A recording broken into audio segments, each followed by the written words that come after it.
Anies Bubble. Yap, sebuah fan account yang viral di Twitter. Fan account ini dibuat setelah adanya live TikTok yang dilakukan oleh Pak Anies Baswedan. Hal uniknya adalah fan account ini dibuat ala idol K-pop. Untuk fans K-pop sendiri, kata Bubble mungkin gak asing. Ya, Bubble merupakan nama platform yang biasa dipakai oleh idol K-pop untuk berinteraksi dengan penggemarnya. Tak hanya sampai di situ, perkataan Pak Anies saat live TikTok tersebut pun diterjemahkan ke dalam bahasa Korea oleh akun tersebut. Bahkan yang lebih serunya lagi, bak bintang K-pop yang punya emoji sendiri, akun Anies Bubble menggunakan emoji burung hantu sebagai ciri khasnya. Berkat emoji tersebut, fans K-pop pun memanggil Pak Anies sebagai Owl Ajusi hingga Uri Owl. Kira-kira untuk paslon nomor 2 emoji yang cocok apa ya? Burung Garuda kah? Atau yang lain? Yuk, bantu komen di bawah. Abah Anies sama Pak Mahfud MD sudah live di TikTok. Mas Gibran kapan? Kasihan mas, pendukungnya cuma bisa komentar di acara live sama PT orang. Sorry ya. Kita tahu kalau Anies Baswedan sudah beberapa kali tampil di live TikTok. Dan tadi malam, saat malam tahun baru, Mahfud MD pun meniru Anies Baswedan dan tampil live juga di TikTok. Jadi memang Anies Baswedan ini, atau sekarang di TikTok akrab dipanggil dengan Abah Anies, benar-benar telah membuat sebuah standar acuan baru yang kemudian diikuti atau minimal dicoba untuk disamai oleh para paslon lainnya. Tidak ada yang salah dengan cara Mahfud MD meniru cara kampanye Anies Baswedan di live TikTok. Dan gue yakin kalau Mahfud MD juga sangat mampu untuk tampil live di TikTok. Begitu juga dengan Ganjar, apalagi Gus Muhaimin.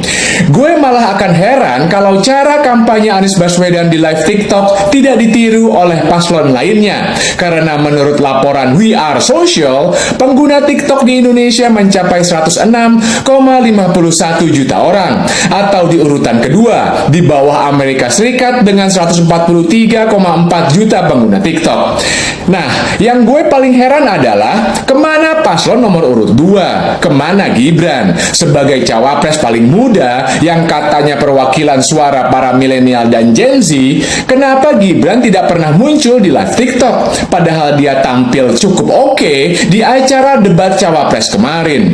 Padahal TikTok jelas sebuah platform media sosial tempat berkumpulnya milenial dan Gen Z.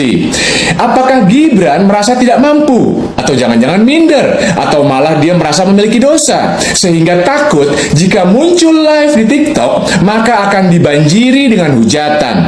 Padahal katanya surveinya selalu paling tinggi. Kalau katanya Gibran adalah milenial, maka lalu kenapa cara kampanye Gibran ketinggalan zaman banget? Hanya bisanya bagi-bagi bansos, susu, dan menebar spanduk dan baliho. Bahkan tempat yang seharusnya tidak boleh dipasangi alat peraga kampanye pun mereka pasangi juga spanduk dan baliho. Jadi kemana Gibran? Harusnya Gibran tampil dong di acara live TikTok. Kasihan kan para pemuja Gibran dan Prabowo, karena sekarang mereka bisanya hanya ikutan berkomentar di live TikTok Anies Baswedan karena paslon mereka tidak pernah tampil live. Harusnya Gibran tampil live sebagai perwakilan dari Prabowo. Gue sih maklum kalau Prabowo tidak berkampanye di live TikTok karena live TikTok tidak cocok dengan usia Prabowo.